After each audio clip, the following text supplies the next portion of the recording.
الحمد لله رب العالمين، والصلاة والسلام على سيد الأنبياء والمرسلين. أما بعد، فأعوذ بالله من الشيطان الرجيم. بسم الله الرحمن الرحیم۔ حصہ اول، نعمت کی حفاظت کا نسخہ۔ حضرت سیدنا انس رضی اللہ تعالیٰ عنہ سے روایت ہے کہ حضور نبی اکرم صلی اللہ علیہ وآلہ وسلم نے ارشاد فرمایا، اللہ عز و جل کسی بندے کو اہل، مال اور اولاد کی صورت میں کوئی نعمت عطا کرے، پھر وہ کہے ما شاء اللہ لا قوت الا باللہ، یعنی جو اللہ عز و جل چاہے، نیکی کرنے کی طاقت اسی کی توفیق سے ہے،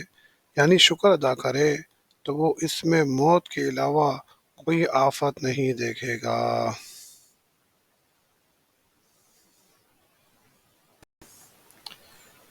نعمتوں کا احترام کیا کرو۔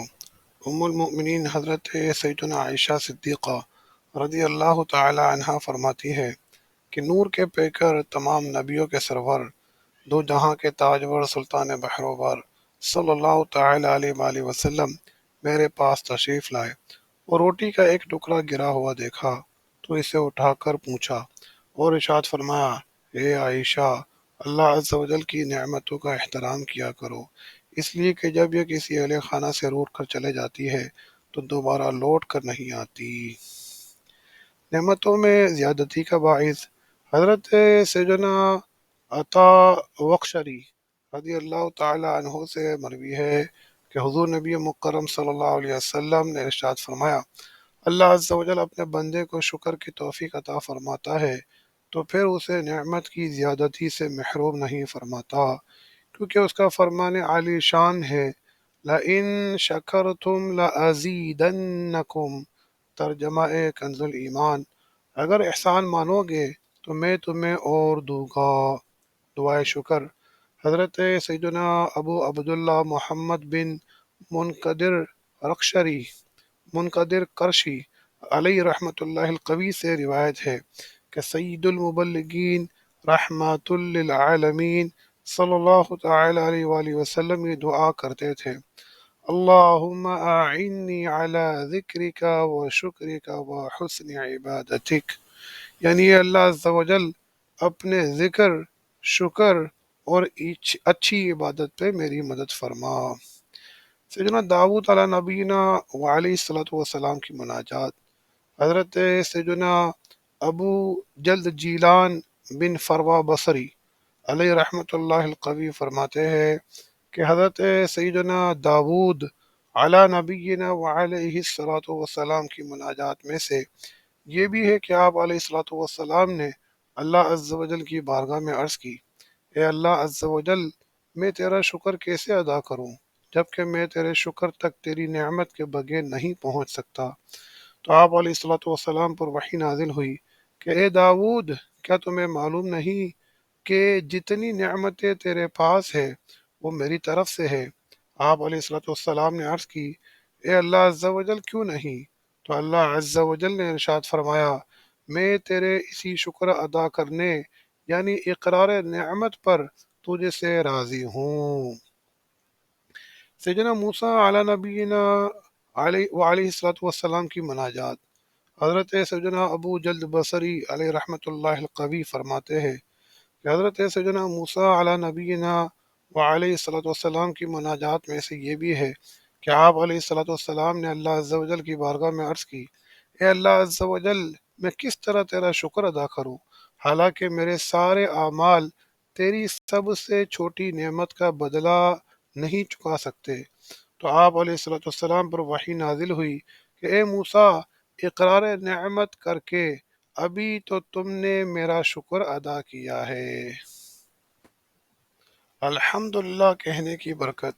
حضرت سیدنا ابو عقیل علیہ رحمۃ اللہ الوکیل فرماتے ہیں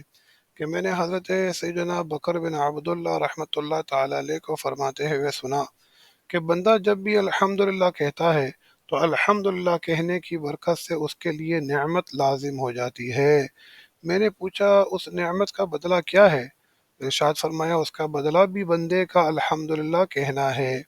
بس یہ کہتے ہی اس کے پاس ایک اور نعمت آ جائے گی کیونکہ اللہ عز و جل کی نعمتیں ختم نہیں ہوتی۔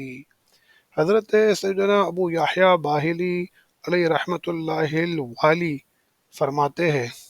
کہ حضرت سیدنا سلیمان تیمی علیہ رحمۃ اللہ الغنی نے مجھ سے فرمایا، بے شک اللہ عز و جل اپنے بندوں کو نعمتیں اپنی قدرت کے مطابق عطا فرماتا ہے، لیکن انہیں شکر کا مکلف ان کی طاقت کے مطابق بناتا ہے۔ بہت بڑی نعمت حضرت سیدنا امام حسن بصری علیہ رحمۃ اللہ القوی سے مروی ہے کہ نبیوں کے سلطان سرور ذیشان سردار دو جہان صلی اللہ تعالی علیہ وآلہ وسلم نے ایک شخص کو کہا، الحمد للہ بالاسلام، یعنی اسلام کی نعمت پر اللہ عز و جل کا شکر ہے۔ کہتے ہوئے سنا تو ارشاد فرمایا، بے شک تو نے اللہ عز و جل کی بہت بڑی نعمت کا شکر ادا کیا ہے۔ شکر کے عمدہ الفاظ خلیفہ عبد الملک بن مروان سے منقول ہے کہ بندہ سب سے زیادہ پسندیدہ اور شکر میں مبالغہ آمیز جو بات کہتا ہے وہ یہ ہے، الحمد للہ الذی انعم علینا وہدانا الی الاسلام۔ ترجمہ، تمام تعریف اللہ عز و جل کے لیے ہے کہ جس نے توفیق دے کر ہم پر انعام فرمایا اور ہمیں اسلام کی ہدایت عطا فرمائی۔ سیدنا حسن بصری علیہ رحمۃ اللہ القوی کا انداز شکر۔ حضرت سیدنا امام حسن بصری علیہ رحمۃ اللہ القوی گفتگو فرماتے وقت یہ کہا کرتے تھے، الحمد للہ اللہم ربنا لک الحمد کما خلقتنا ورزقتنا وہدیتنا وعلمتنا وانقذتنا وفرجت عنا لک الحمد بالاسلام والقرآن ولک الحمد بالاہل والمال والمعافات، كبت عدونا وبسطت رزقنا وأظهرت أمتنا وجمعت فرقتنا وأحسنت معافاتنا، ومن كل والله ما سألناك ربنا أعطيتنا، فلك الحمد على ذلك حمدا كثيرا، لك الحمد بكل نعمة أنعمت بها علينا في قديم وحديث أو سر أو علانية أو خاصة أو عامة أو حي أو ميت أو شاهد أو غائب، لك الحمد حتى ترضى ولك الحمد إذا رضيت۔ ترجمہ، تمام تعریف اللہ عز و جل کے لیے ہے۔ اے اللہ عز و جل، ہمارے رب عز و جل تیرا شکر ہے کہ تو نے ہمیں پیدا کیا، ہمیں رزق دیا، ہدایت دی، علم دیا اور نجات بخشی اور ہم سے تکلیف دور فرما دی۔ اسلام اور قرآن کی نعمت پر تیرا شکر ہے۔ اہل و عیال، مال و ذرا اور صحت و عافیت کی نعمت پر بھی تیرا شکر ہے۔ تو نے ہمارے دشمنوں کو رسوا کیا اور ہمارے رزق میں وسعت فرمائی، اس امت کو غلبہ دیا، ہم بکھرے ہوئے لوگوں کو اکٹھا کیا، ہمیں بہترین صحت و عافیت عطا فرمائی۔ اے ہمارے رب عز و جل، ہم نے تجھ سے جو مانگا تو نے ہمیں عطا فرمایا، بس اس پر تیرا بے انتہا شکر ہے، اور تیری عطا کردہ ہر نعمت پر تیرا شکر ہے، خواہ نئی ہو یا پرانی، پوشیدہ ہو یا ظاہر، خاص ہو یا عام، باقی ہو یا ختم ہو گئی ہو، اور موجود ہو یا غائب، تیرا شکر ہے یہاں تک کہ تو راضی ہو جائے، اور جب تو راضی ہو جائے تب بھی تیرا شکر ہے۔ سیدنا آدم علی نبینا وعلیہ الصلاۃ والسلام کا شکر۔ حضرت سیدنا امام حسن بصری علیہ رحمۃ اللہ القوی بیان فرماتے ہیں کہ حضرت سیدنا موسیٰ علی نبینا وعلیہ الصلاۃ والسلام نے بارگاہ خدا بندی میں عرض کی، اے اللہ عز و جل، حضرت آدم علیہ الصلاۃ والسلام تیری نعمتوں کا شکر کس طرح ادا کر سکے، جبکہ تو نے اپنے دست قدرت سے انہیں پیدا فرمایا، ان میں اپنی طرف سے روح پھونکی، انہیں اپنی جنت میں بسایا اور فرشتوں کو حکم دیا کہ انہوں نے ان کو سجدہ کیا۔ اللہ عز و جل نے ارشاد فرمایا، اے موسیٰ، انہیں یقین تھا کہ یہ سب میری طرف سے ہے، اس پر انہوں نے میری حمد کی، بس یہی میری عطا و بخشش کا شکر ہے۔ بیت الخلاء سے نکلنے پر شکر الہی۔ حضرت سیدنا ابن نباتہ رحمۃ اللہ تعالی علیہ فرماتے ہیں کہ امیر المؤمنین حضرت سیدنا علی کرم اللہ تعالی وجہہ الکریم قضائے حاجت کو جاتے تو یہ پڑھتے: بسم اللہ الحافظ المؤدی، ترجمہ: اللہ عز و جل کے نام سے جو حفاظت کرنے والا اور پایہ تکمیل کو پہنچانے والا۔ پھر جب فراغت پاتے تو اپنے ہاتھ سے شکم مبارک کو چھوتے اور فرماتے: یا لہا من نعمت لو یعلم العباد شکرہا، ترجمہ: کتنی عظیم نعمت ہے، کاش لوگ اس کا شکر کاش لوگ اس کا شکر کرنا جان لیں۔ حضرت سیدنا نوح علیہ السلام کو عبدن شکورن کہنے کی وجہ۔ حضرت سیدنا سعد بن مسعود ثقفی علیہ رحمۃ اللہ الغنی فرماتے ہیں کہ حضرت سیدنا نوح علی نبینا و علیہ الصلاۃ والسلام کو قرآن پاک میں عابدن شکورن یعنی بڑا شکر گزار بندہ اس لیے فرمایا گیا کہ آپ علی نبینا و علیہ الصلاۃ والسلام جب بھی نیا لباس پہنتے یا کھانا تناول فرماتے تو اللہ عز و جل کا شکر بجا لاتے۔ کھانے کی بات کی ایک دعا۔ حضرت سیدنا ابو ہریرہ رضی اللہ تعالیٰ عنہ فرماتے ہیں کہ اہل قباء میں سے ایک انصاری شخص نے مخزن جود و سخاوت، پیکر عظمت و شرافت صلی اللہ علیہ وسلم کو کھانے کی دعوت دی تو ہم بھی آپ صلی اللہ تعالیٰ علیہ وآلہ وسلم کے ساتھ ہو لیے۔ جب آپ صلی اللہ تعالیٰ علیہ وآلہ وسلم کھانا تناول فرما کر اپنے مبارک ہاتھ دھو چکے تو یوں دعا فرمائی: الحمد للہ الذی یطعم ولا یطعم، من علینا فہدانا وأطعمنا وسقانا وكل بلاء حسن أبلانا، الحمد لله غير مودع ربي ولا مكافأة ولا مكفورا ولا مستغنى عنه، الحمد لله الذي أطعم من الطعام وسقى من الشراب وكسى من العراء وهدى من الضلالة وبصر من العمى وفضلنا على كثير من خلقه تفضیلا، الحمد للہ رب العالمین۔ ترجمہ: تمام تعریف اللہ عز و جل کے لیے ہے جو کھلاتا ہے اور خود کھانے سے پاک ہے، جس نے ہم پر احسان کیا کہ ہمیں ہدایت عطا فرمائی اور ہمیں کھلایا پلایا اور ہر اچھی نعمت سے نوازا۔ تمام تعریف اللہ عز و جل کے لیے ہے، نہ اسے ودا کیا گیا نہ کفایت کیا ہوا، نہ اس کی ناشکری کی گئی اور نہ اس سے بے پرواہی کی گئی۔ تمام تعریفوں کا حقدار اللہ عز و جل ہے، جس نے کھانا کھلایا، پانی پلایا، برہنہ بدنوں کو کپڑے پہنائے، گمراہی سے ہدایت بخشی، اندھے پن سے بینا کیا اور ہمیں اپنی کثیر مخلوق پر فضیلت عطا فرمائی۔ تمام تعریفیں اللہ عز و جل کے لیے ہے جو تمام جہانوں کا پالنے والا ہے۔ دعائے مصطفیٰ صلی اللہ تعالیٰ علیہ وآلہ وسلم۔ حضرت سیدنا ابن عباس رضی اللہ تعالیٰ عنہما فرماتے ہیں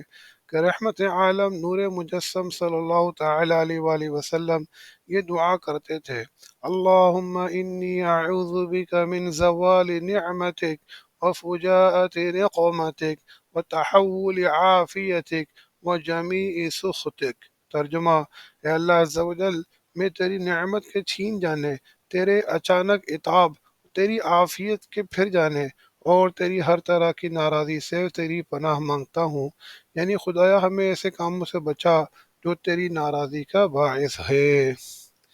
ناشکری باعث عذاب ہے۔ حضرت سیدنا امام حسن بصری علیہ رحمۃ اللہ القوی فرماتے ہیں: بے شک اللہ عز و جل جب تک چاہتا ہے اپنی نعمت سے لوگوں کو فائدہ پہنچاتا رہتا ہے، اور جب اس کی ناشکری کی جاتی ہے تو وہ اس نعمت کو ان کے لیے عذاب بنا دیتا ہے۔ نعمت اور شکر کا تعلق۔ امیر المؤمنین حضرت سیدنا علی المرتضی کرم اللہ تعالی وجہہ الکریم نے اہل ہمدان میں سے ایک شخص سے ارشاد فرمایا: بے شک نعمت کا تعلق شکر کے ساتھ ہے اور شکر کا تعلق نعمتوں کی زیادتی کے ساتھ ہے، یہ دونوں ایک دوسرے کو لازم ہے۔ پس اللہ عز و جل کی طرف سے نعمتوں میں اضافہ اس وقت تک نہیں رکتا جب تک بندے کی طرف سے شکر نہ رک جائے۔ گناہوں کو چھوڑ دینا بھی شکر ہے۔ حضرت سیدنا مخلد بن حسین ازدی علیہ رحمۃ اللہ القوی فرماتے ہیں شکر کے بارے میں ایک قول یہ ہے کہ بندہ گناہوں کو چھوڑ دے۔ کون سی نعمت مصیبت و آزمائش ہے؟ حضرت سیدنا ابو حازم رحمۃ اللہ تعالیٰ علیہ فرماتے ہیں جس نعمت سے اللہ عز و جل کا قرب حاصل نہ ہو وہ مصیبت و آزمائش ہے۔ اللہ عز و جل کی محبت پانے کا ایک ذریعہ۔ حضرت سیدنا ابو سلیمان واسطی علیہ رحمۃ اللہ الکافی فرماتے ہیں اللہ عز و جل کی نعمتوں کو یاد کرنے سے دل میں اس کی محبت پیدا ہوتی ہے۔ اللہ عز و جل بندے کو اپنی نعمتیں یاد دلائے گا۔ حضرت سیدنا ابو بردہ رضی اللہ تعالیٰ عنہ فرماتے ہیں میں مدینہ منورہ زادہ اللہ شرفا و تعظیمہ میں آیا تو میری ملاقات حضرت سیدنا عبداللہ بن سلام رضی اللہ تعالیٰ عنہ سے ہوئی۔ انہوں نے مجھ سے فرمایا کیا آپ اس گھر میں داخل نہیں ہوں گے جس میں میٹھے میٹھے آقا مکی مدنی مصطفیٰ صلی اللہ تعالیٰ علیہ وآلہ وسلم داخل ہوئے تھے، اور کیا اس گھر میں نماز ادا نہیں کریں گے جس میں نور کے پیکر تمام نبیوں کے سرور دو جہاں کے تاجور سلطان بحر بر صلی اللہ تعالیٰ علیہ وآلہ وسلم نے نماز ادا فرمائی تھی، اور کیا ہم آپ کو ستو اور کھجور نہ کھلائے؟ پھر فرمایا بے شک اللہ عز و جل قیامت کے دن لوگوں کو اکٹھا فرما کر انہیں اپنی نعمتیں یاد دلائے گا تو ایک بندہ عرض کرے گا اس نعمت کی علامت کیا ہے؟ اللہ عز و جل فرمائے گا اس کی علامت یہ ہے کہ تو نے فلاں فلاں تکلیف میں مجھے پکارا تو میں نے اس تکلیف کو تجھ سے دور کر دیا، تو نے فلاں فلاں سفر میں میری رفاقت چاہی تو میں نے اپنی رحمت سے تجھے اپنی رفاقت بخشی۔ اللہ عز و جل اسے اپنی نعمتیں یاد دلاتا جائے گا اور اسے یاد آتا جائے گا یہاں تک کہ ارشاد فرمائے گا اس کی علامت یہ ہے کہ تو نے فلاں بنت فلاں کو نکاح کا پیغام بھیجا تھا اور تیرے علاوہ دوسرے لوگوں نے بھی اسے پیغام بھیجا تھا، لیکن میں نے اس سے تیرا نکاح کرا دیا اور باقی سب کو واپس لوٹا دیا۔ بارگاہ خداوندی میں حاضری کو یاد کر کے رونے لگے۔ حضرت سیدنا ابو بردہ رضی اللہ تعالیٰ عنہ سے مروی ہے کہ حضرت سیدنا عبداللہ بن سلام رضی اللہ تعالیٰ عنہ فرماتے ہیں بے شک اللہ عز و جل قیامت کے دن اپنے بندے کو اپنی بارگاہ میں حاضر کر کے اسے اپنی نعمتیں شمار کرائے گا۔ اتنا بیان کرنے کے بعد حضرت سیدنا عبداللہ بن سلام رضی اللہ تعالیٰ عنہ بہت روئے، پھر فرمایا میں امید کرتا ہوں کہ اللہ عز و جل بندے کو اپنی بارگاہ میں حاضر فرمانے کے بعد عذاب نہیں دے گا، ایک نعمت ساری نیکیاں لے جائے گی۔ حضرت سیدنا انس بن مالک رضی اللہ تعالیٰ عنہ فرماتے ہیں کہ سرکار والا تبار ہم بے کسوں کے مددگار بے اذن پروردگار دو عالم کے مالک مختار عز و جل وصلی اللہ تعالیٰ علیہ وآلہ وسلم نے ارشاد فرمایا قیامت کے دن نعمتیں نیکیوں اور برائیوں کے ساتھ لائی جائے گی تو اللہ عز و جل اپنی ایک نعمت سے ارشاد فرمائے گا اس کی نیکیوں میں سے اپنا حق لے لو، تو وہ اس کے لیے کوئی نیکی باقی نہیں چھوڑے گی۔ کسی نعمت کا شکر ادا نہ کر سکو گے۔ حضرت سیدنا امام حسن بصری علیہ رحمۃ اللہ القوی فرماتے ہیں کہ حضرت سیدنا داود علیہ نبینا و علیہ الصلوۃ والسلام نے عرض کی اے میرے رب عز و جل اگر میرے ہر بال کی دو زبانیں ہو اور وہ دن رات تیری پاکی بیان کرے تب بھی میں تیری کسی ایک نعمت کا کما حق ہو شکر ادا نہ کر سکوں گا۔ شیطان شکر میں رکاوٹ ڈالتا ہے۔ حضرت سیدنا بکر بن عبداللہ مزنی علیہ رحمۃ اللہ الغنی فرماتے ہیں کہ جب بندے پر کوئی مصیبت آتی ہے اور وہ اللہ عز و جل سے دعا کرتا ہے تو اللہ عز و جل اسے مصیبت سے نجات بخش دیتا ہے، پھر شیطان اس کے پاس آتا ہے اور اس کے شکر کو کمزور کرنے کی کوشش کرتے ہوئے کہتا ہے یہ معاملہ اس سے کہیں زیادہ آسان تھا جس طرف تم گئے ہو، تو بندہ کہتا ہے نہیں بلکہ یہ معاملہ اس سے کہیں زیادہ سخت تھا جس کی طرف میں متوجہ ہوا لیکن اللہ عز و جل نے اسے مجھ سے پھیر دیا۔ نعمتیں محفوظ کرنے کے ذریعے حضرت سیدنا عمر بن عبد العزیز علیہ رحمۃ اللہ العزیز فرماتے ہیں اللہ عز و جل کی نعمتوں کو شکر کے ذریعے محفوظ کر لو، شکر صبر سے زیادہ محبوب ہے۔ حضرت سیدنا مطرف بن عبداللہ رحمۃ اللہ تعالی علیہ فرماتے ہیں، عافیت پر شکر کرنا مجھے مصیبت پہ صبر کرنے سے زیادہ محبوب ہے۔ یہ شاکرین کا طریقہ نہیں۔ حضرت سیدنا سفیان ثوری علیہ رحمۃ اللہ القوی فرماتے ہیں کہ حضرت سیدنا وہیب رحمۃ اللہ تعالی علیہ نے عید الفطر کے دن کچھ لوگوں کو ہنستے ہوئے دیکھا تو ارشاد فرمایا، اگر ان لوگوں کے روزے قبول کر لیے گئے ہیں تو یہ شاکرین کا طریقہ نہیں ہے، اور اگر ان کے روزے قبول نہیں کیے گئے تو یہ خائفین کا طریقہ نہیں ہے۔ امام اوزاعی رحمۃ اللہ تعالی علیہ کا رکت انگیز بیان۔ حضرت سیدنا امام اوزاعی رحمۃ اللہ تعالی علیہ نے بیان کرتے ہوئے ارشاد فرمایا، اے لوگوں، ان نعمتوں کے ذریعے اللہ عز و جل کی بھڑکتی ہوئی اس آگ سے بھاگنے پر مدد حاصل کرو دو جو دلوں پر چڑھ جاتی ہے، جو دلوں پر چڑھ جائے گی۔ بے شک تم ایسے گھر میں ہو جس میں قیام کی طویل مدت بھی قلیل ہے، اور اس میں تمہیں مقررہ مدت تک ان لوگوں کا جانشین بنا کر بھیجا گیا ہے جنہوں نے دنیا کی خوشنمائی اور اس کی رونق و بہار کا رخ کیا۔ ان کے عمرے تم سے طویل، قد تم سے دراز تھے، اور نشانات عظیم تھے۔ انہوں نے پہاڑوں کو چیر ڈالا، پتھر کی چٹانیں کاٹی، اور سخت گرفت اور ستون جیسے جسموں کی قوت کے ساتھ شہروں میں گشت کیا۔ اس کے باوجود زمانے نے جلد ہی ان کی مدتوں کو لپیٹ دیا، ان کے نشانات کو مٹا دیا، ان کے گھروں کو نیست و نابود کر دیا، اور ان کے ذکر کو بھلا دیا۔ اب تم نہ ان کو دیکھتے ہو نہ ان کی بھنک سنتے ہو، جو وہ جھوٹی امیدوں پر خوش غفلت میں راتیں بسر کرتے اور ندامت کے ساتھ دن گزارتے تھے۔ پھر تم جانتے ہو کہ رات کے وقت ان کے گھروں میں اللہ عز و جل کا عذاب اترا تو صبح ان میں سے اکثر اپنے گھروں میں منہ کے بل پڑے رہ گئے، اور جو بچ گئے وہ اللہ عز و جل کے عذاب اور اس کی نعمتوں کے زوال و ہلاکت میں مبتلا ہونے والوں کے مندہم گھروں کے آثار دیکھتے رہ گئے۔ اس میں نشانی ہے ان لوگوں کے لیے جو دردناک عذاب سے ڈرتے ہیں، اور عبرت ہے ان کے لیے جو اللہ عز و جل سے ڈرتے ہیں۔ اور اب ان کے بعد تمہاری مدت کم ہے، دنیا عارضی ہے، اور زمانہ ایسا آ گیا ہے کہ نہ عفو درگزر رہا اور نہ ہی نرمی، بلکہ برائی کا کیچڑ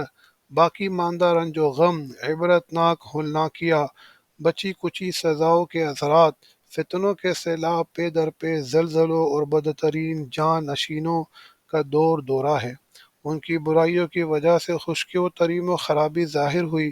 بس تم ان کی طرح نہ ہونا جنہیں لمبی امیدوں اور لمبی مدتوں نے دھوکے میں ڈال دیا تو وہ خواہشات میں ہو کر رہ گئے۔ ہم اللہ عز و جل سے سوال کرتے ہیں کہ ہمیں اور تمہیں ان لوگوں میں کر دے جو اپنی نظر کی حفاظت کرتے ہوئے اسے پورا کرتے ہیں، اور اپنے حقیقی ٹھکانے کو پہچان کر خود کو تیار رکھتے ہیں۔ نافرمانی کے باوجود نعمتیں۔ حضرت سیدنا ابو حازم رحمۃ اللہ تعالی علیہ فرماتے ہیں، جب تم دیکھو کہ تمہاری نافرمانی کے باوجود اللہ عز و جل تمہیں مسلسل نعمتیں عطا فرما رہا ہے تو اس سے ڈرو۔ اللہ عز و جل کی طرف سے ڈھیل۔ حضرت سیدنا عقبہ بن عامر رضی اللہ تعالیٰ عنہ فرماتے ہیں کہ سرکار نامدار، مدینے کے تاجدار، بے اذن پروردگار، دو عالم کے مالک و مختار، شہنشاہ ابرار عز و جل وصلی اللہ تعالیٰ علیہ وآلہ وسلم نے ارشاد فرمایا، جب تم دیکھو کہ اللہ عز و جل بندوں کو ان کی نافرمانی کے باوجود ان کی خواہشات کے مطابق عطا کر رہا ہے تو یہ اس کی طرف سے ان کو ڈھیل ہے۔ ذکر نعمت بھی شکر ہے۔ حضرت سیدنا امام حسن بصری علیہ رحمۃ اللہ القوی فرماتے ہیں کہ نعمت کا بکثرت ذکر کیا کرو، کیونکہ اس کا ذکر اس کا شکر ہے۔ دنیا و آخرت کی بھلائی۔ حضرت سیدنا ابن عباس رضی اللہ تعالیٰ عنہما فرماتے ہیں کہ ماہ نبوت، مہر رسالت، منبع جود و سخاوت، قاسم نعمت، سراپا رحمت، شافع امت صلی اللہ تعالیٰ علیہ وآلہ وسلم نے ارشاد فرمایا، جسے چار چیزیں عطا کی گئی اسے دنیا و آخرت کی بھلائی عطا کی گئی: شکر کرنے والا دل، اللہ عز و جل کا ذکر کرنے والی زبان، مصیبت پہ صبر کرنے والا بدن، اور اس کے مال و عزت میں خیانت نہ کرنے والی بیوی۔ طوطا بولنے لگا۔ حضرت سیدنا صدقہ بن یسار علیہ رحمۃ اللہ الغفار فرماتے ہیں کہ ایک مرتبہ حضرت سیدنا داود علی نبینا و علیہ الصلاۃ والسلام محراب میں تشریف فرما تھے۔ اچانک ان کے پاس ایک چھوٹا سا طوطا گزرا۔ آپ علیہ السلام اسے دیکھ کر اس کی خلقت میں غور و خوض کرنے لگے اور اس پر تعجب کرتے ہوئے فرمایا، اللہ عز و جل نے اس کی تخلیق کیوں فرمائی؟ تو اللہ عز و جل نے اس طوطے کو قوت گوئی عطا فرمائی اور اس نے عرض کی، داود علیہ الصلوۃ والسلام، کیا آپ کو تعجب ہو رہا ہے؟ اس ذات کی قسم جس کے قبضہ قدرت میں میری جان ہے، آپ علیہ الصلوۃ والسلام پر اللہ عز و جل نے جو عظیم فضل فرمایا ہے، اس کے مقابلے میں مجھے ملنے والے فضل پر میں بہت زیادہ اللہ عز و جل کا شکر ادا کرتا ہوں۔ مینڈک کی تسبیح۔ حضرت سیدنا انس بن مالک رضی اللہ تعالی عنہ بیان فرماتے ہیں کہ ایک بار اللہ عز و جل کے نبی حضرت سیدنا داود علی نبینا و علیہ الصلوۃ والسلام کے دل میں یہ خیال آیا کہ اللہ عز و جل کی حمد ان سے زیادہ عمدہ طریقے سے کوئی نہیں کرتا، تو ایک فرشتہ نازل ہوا۔ اس وقت آپ علیہ الصلوۃ والسلام محراب میں تشریف فرما تھے۔ قریب ہی ایک تالاب تھا۔ فرشتے نے عرض کی، اے داود علی نبینا علیہ الصلوۃ والسلام، اس مینڈک کی آواز کو سمجھے۔ آپ علیہ الصلوۃ والسلام نے بغور سنا تو وہ اللہ عز و جل کی ایسی حمد بیان کر رہا تھا جیسی آپ علیہ الصلوۃ والسلام نے کبھی نہ کی تھی۔ فرشتے نے عرض کی، اے داود علی نبینا علیہ الصلوۃ والسلام، کیا پایا؟ کیا آپ اس کی بات سمجھ گئے؟ ارشاد فرمایا، ہاں۔ فرشتے نے عرض کی کہ اس نے کیا کہا؟ فرمایا، سبحانک و بحمدک منتہا علمک یا ربی، یعنی فرمایا اس ذات کی قسم جس نے مجھے نبی بنایا، میں نے اس طرح کبھی حمد نہیں کی۔ سیدنا داود علیہ نبینا علیہ الصلوۃ والسلام کی تسبیح۔ ایک بار حضرت سیدنا سفیان بن سعید الثوری علیہ رحمۃ اللہ قوی نے اللہ عز و جل کے نبی حضرت سیدنا داود علی نبینا و علیہ الصلوۃ والسلام کا ذکر خیر کرتے ہوئے بتایا کہ انہوں نے اللہ عز و جل کی اس طرح حمد کی، الحمد للہ حمدا کما ینبغی لکرم وجہ ربی جل جلالہ، یعنی اللہ عز و جل کے لیے ایسی حمد ہے جیسی اس کی عزت کے شایان شان ہے۔ تو اللہ عز و جل نے آپ علی نبینا و علیہ الصلوۃ والسلام کی طرف وحی فرمائی، اے داود، تم نے فرشتوں کو مشقت میں ڈال دیا ہے، یعنی ایسی حمد فرشتے بھی نہیں کر سکے۔ شکر گزار سے سرکار صلی اللہ تعالی علیہ وآلہ وسلم کا پیار۔ حضرت سیدنا اسحاق بن عبداللہ بن ابو طلحہ رحمۃ اللہ تعالی علیہ بیان کرتے ہیں کہ ایک شخص ماہ نبوت، مہر رسالت، منبع جود و سخاوت، قاسم نعمت، سراپا رحمت، شافع امت صلی اللہ علیہ وسلم کی خدمت بابرکت میں حاضر ہو کر سلام عرض کیا کرتا تو آپ علیہ الصلوۃ والسلام اس سے دریافت فرماتے، تم نے صبح کس حال میں کی؟ وہ عرض کرتا، میں آپ صلی اللہ علیہ وسلم ہی کے ساتھ اللہ عز و جل کی نعمت پر اس کا شکر ادا کرتا ہوں، اور آپ صلی اللہ علیہ وسلم کے ساتھ اللہ عز و جل کی نعمت پر اس کا شکر ادا کرتا ہوں۔ تو نبیوں کے سلطان سرور ذیشان صلی اللہ تعالی علیہ وآلہ وسلم اس کے لیے دعا فرماتے۔ ایک دن وہ حاضر خدمت ہوا تو آپ صلی اللہ تعالی علیہ وآلہ وسلم نے پوچھا، اے فلاں کیسے ہو؟ عرض کی، اگر شکر کروں تو خیریت سے ہوں۔ تو آپ صلی اللہ علیہ وسلم خاموش ہو گئے اور اس کے حق میں کوئی دعا نہ کی۔ اس شخص نے عرض کی، یا نبی اللہ عز و جل و صلی اللہ تعالی علیہ وآلہ وسلم، پہلے تو آپ میرا حال دریافت فرمانے کے بعد میرے لیے دعا بھی فرمایا کرتے تھے، جبکہ آج میرا حال دریافت فرمانے کے بعد میرے لیے کوئی دعا نہیں فرمائی۔ تو آپ صلی اللہ علیہ وسلم نے ارشاد فرمایا، پہلے جب میں تمہارا حال معلوم کرتا تھا تو تم اللہ عز و جل کا شکر بجا لاتے تھے، جبکہ آج میں نے تمہارا حال پوچھا تو تم نے شکر بجا لانے میں شک کیا۔